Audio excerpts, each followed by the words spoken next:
Greetings to everyone. We are again back with our first unit of electromagnetic induction. We have completed our first chapter and we have seen lots of topic related to induction, resistance and capacitance. Last time we have discussed the discharging of the capacitor in LCR circuit, one of the most important topic. So today we are going to start our next chapter, is named as alternating current. Now let us see what is this alternating current. Alternating current.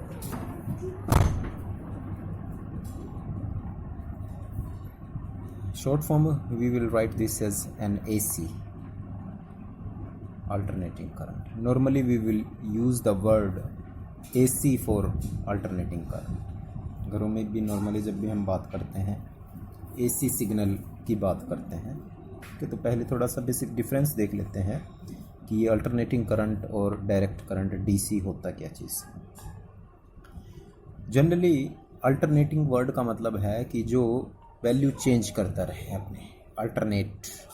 Alternate का मतलब एक fix interval के बाद, ठीक है, यानी कि जो करंट अपनी वैल्यू एक फिक्स इंटरवल के बाद चेंज कर दे, then this is named as alternating current. और in terms of physics we will write is as the current whose magnitude changes with time and direction reverse periodically।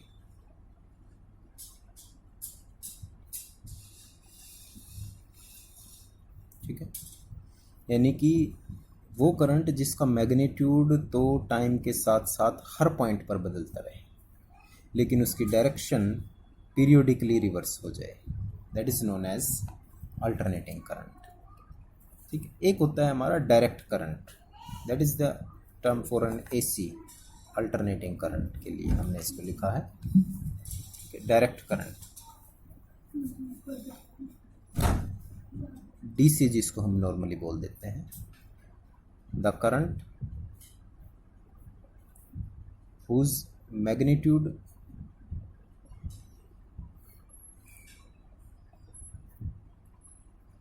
and direction remains same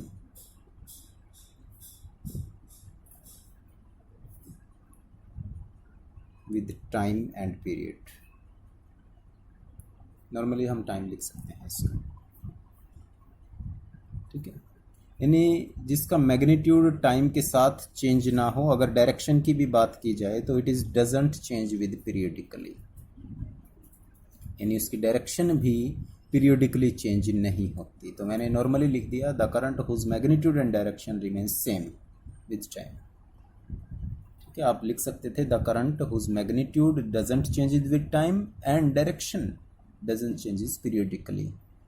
ठीक है, क्योंकि ऊपर हमने ये periodically word direction के लिए use किया है और मैग्नीट्यूड जो है वो टाइम के साथ यूज़ करा है। इसकी रिप्रेजेंटेशन से और थोड़ी सी क्लियरेंस आपको आएगी। देखो, जब भी हम किसी भी AC सिग्नल को बनाते हैं तो एक्स एक्सिस ये है हमारा, ठीक है, और वाई एक्सिस ये है, तो हम उसको इस सिंबल से रिप्रेजेंट करते हैं लाइक दिस।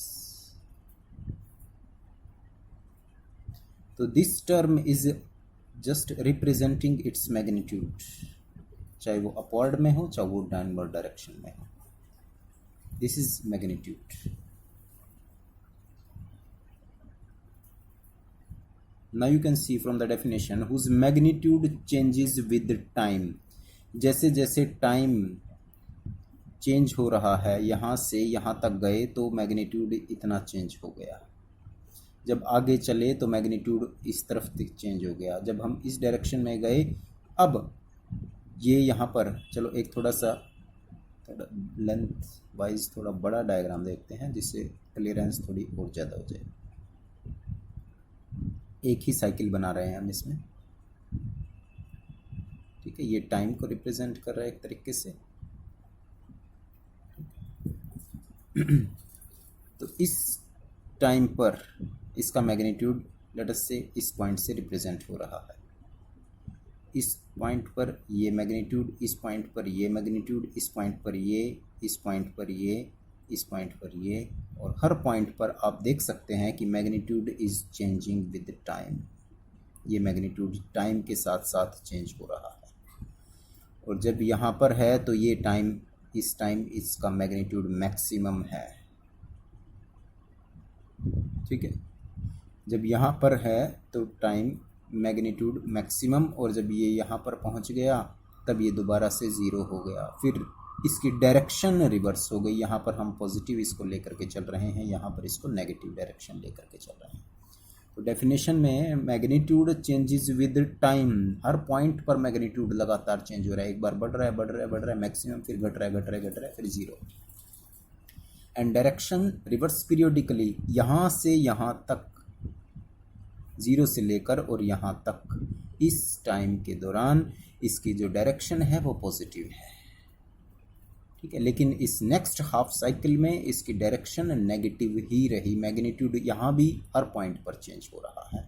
इस पॉइंट पर ये मैग्नीट्यूड, इस पर ये, इस पर ये, इस पर ये, हर पॉइंट पर magnitude is changing, but the direction changing after a period, fix interval. That's why it is known as alternating current. Alternate directions हैं, एक बार पॉजिटिव नेगेटिव, फिर पॉजिटिव, फिर नेगेटिव, फिर पॉजिटिव एंड फिर नेगेटिव। जब ये रिप्रेजेंटेशन हम साइकिल की टर्म्स में इसको देते हैं, नॉर्मली यहाँ पर हम ओमेगा टी से रिप्रेजेंट करते हैं एक्स एक्सिस को, ठीक है। ये फेज को रिप्रेजेंट करता है इसके, और क्योंकि ये वेव्स जो हैं वो मैथमेटिकली साइन वेव्स की टर्म्स में रिप्रेजेंट होती हैं, साइन वेव्स।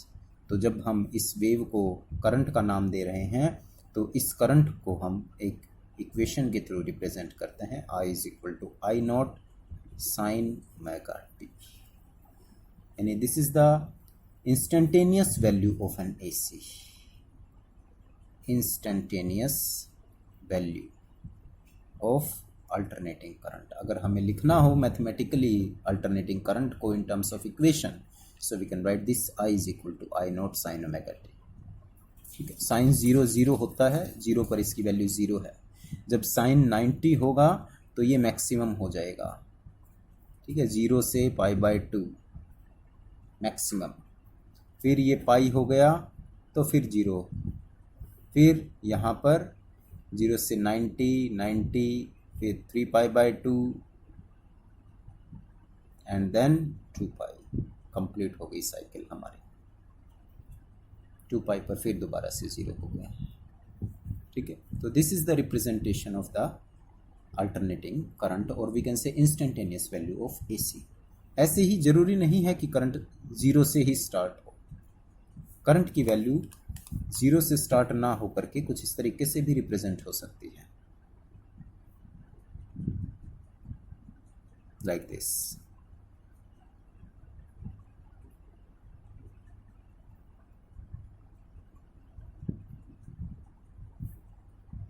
ठीक है। अब यहाँ पर ये पॉइंट 0 को रिप्रेजेंट कर रहा है, लेकिन उस टाइम करंट की वैल्यू मैक्सिमम है।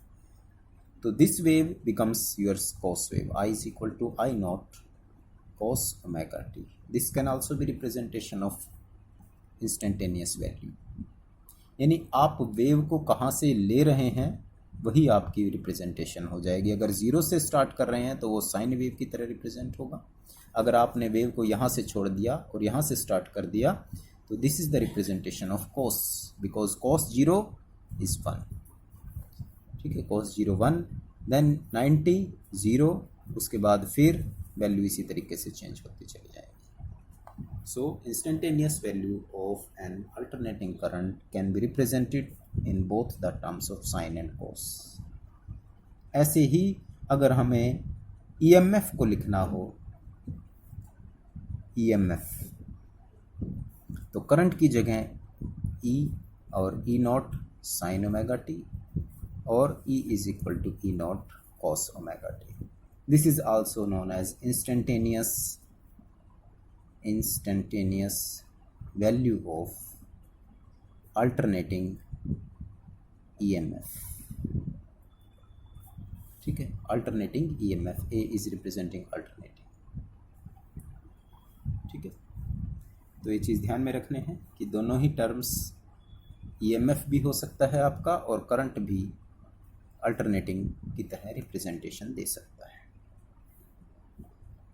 कि यहाँ पर जो T है वो फेज एंगल को रिप्रेजेंट करता है. कई बार हम T can be replace as 2 pi omega. ठीक है, जनरली आपने पढ़ा होगा omega is equal to what, 2 pi T. तो T इधर, ओमेगा इधर. ठीक है, ये फ्रीक्वेंसी की टर्म्स में रिप्रेजेंटेशन है. ठीक है, ये आपको ध्यान भी होगा. Mu is equal to 1/T होता है. ठीक है, और अगर इसको T की टर्म्स में रिप्रेजेंटेशन देंगे तो ये 1/म्यू बन जाएगा हमारा फ्रीक्वेंसी की टर्म्स में.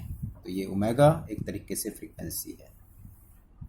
2 पाई अपॉन में omega is period of N AC, period of AC. तो ये कुछ बेसिक टर्म है जो आपने याद रखनी है. ये पीरियड हो गया हमारा, ये इक्वेशंस हो गई साइन और कॉस की टर्म्स में, अल्टरनेटिंग ईएमएफ और अल्टरनेटिंग करंट के लिए. ठीक है, कुछ और ऐसी बेसिक टर्म हैं जो आपने शायद पढ़ रखी हैं लेकिन हमने उनको डिस्कस करना है. तो सबसे पहले डिस्कस कर रहे हैं आज हम मीन और average value of alternating EMF. 12th class में भी आप लोगों ने शायद इसको पढ़ा होगा. मीन और एवरेज, लेकिन हमारे सिलेबस में है तो we have to be do it. Mean और average value of alternating current. ठीक है, पहले डेफिनेशन देखते हैं, फिर इसके इक्वेशंस का रिजल्ट फाइंड आउट करेंगे कि है क्या चीज़. मीन और average value of AC, mean और average value of AC over any half cycle is that steady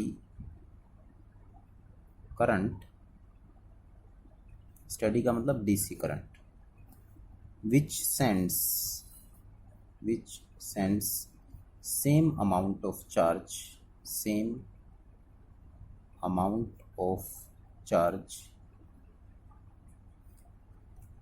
as which sends same amount of charge in the circuit in a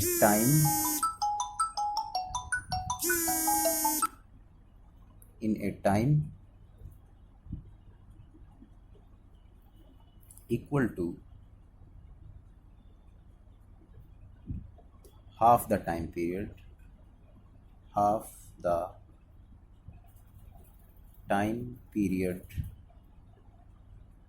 of AC, और half the time period का मतलब T/2, as is done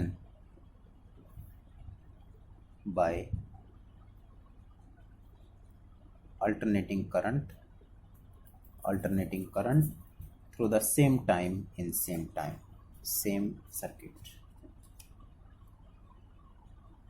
through the same circuit and in same time. एक बार देखते हैं इसको पहले ध्यान से क्या चीज़ है. मीन और average value of AC over an half cycle के लिए सिर्फ, इज दैट स्टडी यानी DC current which sends the same amount of charge in the circuit in time equal to half period as is done by AC through the same circuit and same time. यानी कि कहने का मतलब ये हुआ कि जो डायरेक्ट करंट डीसी जो होता है आपका डायरेक्ट करंट, जितना चार्ज हाफ टाइम में सेंड करता है, ठीक है। स्टडी करंट या डीसी करंट हाफ टाइम में जितना चार्ज सेंड करता है उतना ही charge AC current same time में सेंड करे तो वो उसकी मीन और एवरेज वैल्यू है, ठीक है। क्योंकि करंट का मतलब क्या होता है, rate of flow of charge per unit time. तो rate of flow of charge का मतलब यहाँ पर जितना चार्ज हाफ टाइम में भेजा जा रहा है डीसी में, उतना ही टाइम में एसी जितना चार्ज भेज रहा है वो उसकी मीन और एवरेज वैल्यू है, ठीक है। अब इसको हमने फाइंड आउट करना है कि ये कितनी वैल्यू होती है हमारी, ठीक है। क्लियर है? चलिए एक्सप्रेशन है इसके लिए हमारे पास, उसको फाइंड आउट कर लेते हैं। एक्सप्रेशन इंस्टेंटेनियस वैल्यू हमारे पास अभी अभी मैंने बताई थी, instantaneous value of alternating current I is equal to I naught sine omega t. Equation number 1 हमने इसको नाम दे दिया है, I is equal to I naught sine omega t. अब सेम अमाउंट ऑफ चार्ज इसने भेजना है, ठीक है। तो चार्ज के लिए पहले मान लेते हैं let in small time dt एक स्मॉल टाइम लिया हमने, द चार्ज सेंड्स, चार्ज भी स्मॉल ही भेजा dq, ठीक है। तो dq की वैल्यू कितनी हो जाएगी हमारे पास, I इंटू में dt। ये कब हुआ, जब हमारे सर्किट के अंदर करंट फ्लो हो रहा है I करंट, और उसने dt टाइम के लिए फ्लो करा, तो चार्ज कितना सेंड होगा dq, और उसकी वैल्यू क्या होगी, dq is equal to I into में dt, ठीक है। I इंटू dt आ गया, तो I की वैल्यू इक्वेशन 1 से पुट कर देते हैं dq, क्योंकि हमें चार्ज निकालना है, I naught sine omega t into में dt फ्रॉम 1, ठीक है। अब ये dq स्मॉल चार्ज है हमारा, और हमने कितने टाइम में भेजना है उसको, t/2 टाइम के लिए। तो टोटल चार्ज कितना हो जाएगा, total charge passing through the circuit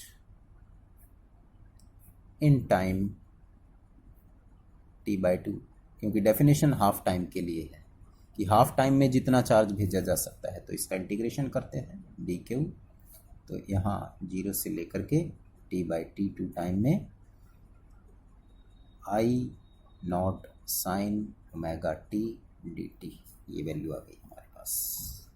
जो इसमें से कांस्टेंट है बाहर ले लिया, तो आई नॉट बाहर आ गया, 0 से t/2 sign omega t into में dt। साइन ओमेगा टी का इंटीग्रेशन क्या हो जाएगा, minus cos omega T divided by omega, और लिमिट क्या है 0 से t/2, ठीक है। अब इसको जो है थोड़ा सा सॉल्व कर देते हैं। आई नॉट ओमेगा को यहाँ बाहर ले लिया हमने, ठीक है। और अगर आप चाहें तो माइनस को भी बाहर ले सकते हैं, और इसमें साथ में हमने इसकी लिमिट्स को भी लगा देना है, ठीक है। ये माइनस बाहर ले लेते हैं अभी के लिए, तो ये हो गया कॉस ओमेगा टी की जगह क्या आ गया यहाँ t/2, माइनस अपर लिमिट क्या है cos 0, upper limit minus lower limit हो गया ये, ठीक है। तो वैल्यू कितनी आ गई हमारे पास, minus I naught upon omega, और ये हमारे पास ओमेगा t/2 है, और ओमेगा मैंने बताया था आपको कितना होता है omega, this is equal to 2π/t, this is the value of omega. तो ओमेगा की वैल्यू यहाँ पर पुट कर देते हैं, कोस 2π/t इंटू में t/2, t 2 से 2 कैंसिल, माइनस कोस 0 की वैल्यू क्या होती है 1, ठीक है। Minus I naught upon omega cos pi रह गया सिर्फ यहाँ, और कोस पाई की वैल्यू कितनी होती है -1, और ये भी क्या है -1 हो गया हमारे पास। तो माइनस माइनस क्या हो गया -2, और बाहर आ गया ये 2I0 अपॉन में ओमेगा, माइनस माइनस भी इस माइनस के साथ कैंसिल आउट हो गए। सो 2I0 अपॉन में omega, this is the value of charge. Q की वैल्यू हमारे पास ये आ गई। ठीक है, अगर ओमेगा को भी दोबारा से हटाना है आप लोगों ने तो ओमेगा को क्या लिख सकते हैं यहाँ भी 2I0 अपॉन में 2 पाई अपॉन में टी आना था तो वो टी यहाँ पर चला गया। तो क्यू की वैल्यू हमारे पास ये आ गई है, Q is equal to 2I0 upon में 2 से 2 भी कैंसिल कर सकते हैं आप यहाँ, I0 अपॉन में पाई इंटू में T. So this is the value of charge. ठीक है, तो ये हमने वैल्यू निकाली है dt टाइम में और डी के चार्ज को सेंड करने के साथ साथ। अब एवरेज वैल्यू अपने हिसाब से मान लेते हैं कि इफ आई एम मीन और एवरेज वैल्यू है करंट की, is the mean value of AC। ठीक है, देन फ्रॉम डेफिनेशन, अब टाइम करंट कितना मान लिया हमने IM, तो चार्ज क्या होता है I इंटू में T। ये वैल्यू हमने कैसे निकाली है, कंसीडर करके कि थोड़ा सा चार्ज था हमारे पास, डी के चार्ज dt टाइम में सेंड करा तो हमारे पास ये वैल्यू आ गई। अब हम मान लेते हैं कि हमारे पास करंट एवरेज में है और इतने टाइम में उसने फ्लो करना है, तो कितना चार्ज सेंड होगा उसका IM इंटू में T। ठीक, तो ये भी चार्ज हाफ टाइम में इंटरवल में फ्लो कर रहा है और ये भी चार्ज जो है वो हाफ टाइम इंटरवल के लिए हमने फाइंड आउट करा है। तो दोनों ही चार्ज हैं, ये हमने कंसीडर करके किया है, ये हमने फाइंड आउट करके किया है। तो दोनों को इक्वेट कर देते हैं। इक्वेशन नंबर इसको 1 नाम दे दो और इक्वेशन नंबर 2 नाम दे दो, equating 1 and 2। From 1 and 2 we get IM into में T/2 जो हमने अभी निकाला, और ऊपर था हमारे पास I0 T अपॉन में पाई। हमें मीन और एवरेज वैल्यू निकालनी है, तो IM this is equal to, ये 2 ऊपर चला गया यहाँ पर, 2I0 T से T कैंसिल हो गया यहाँ पर, और अपॉन में कितना आ गया पाई। 2 अपॉन पाई जब सोल्व करते हैं तो इसकी वैल्यू, वैसे तो ये फाइनल रिजल्ट हमारे पास है न्यूमेरिकल पॉइंट ऑफ व्यू से, जब इसको अगर न्यूमेरिकली सॉल्व करेंगे तो I इज इक्वल टू आ जाएगा 2 अपॉन पाई की वैल्यू 0.637 I0, यानी कि हाफ टाइम में करंट अपनी मैक्सिमम वैल्यू का 63% सेव कर रहा है। ठीक है, this is the mean value of alternating current. So half time में करंट जो है वो अपने मैक्सिमम वैल्यू का, मैक्सिमम का मतलब पीक वैल्यू का 63.7% सेंड करता है। So this is the value of mean और एवरेज वैल्यू। ठीक है, चलिए अभी इसके बाद हमारे पास आ जाता है एक रूट मीन स्क्वायर और वर्चुअल वैल्यू, उसको भी डिस्कस कर लेते हैं नेक्स्ट वीडियो के अंदर।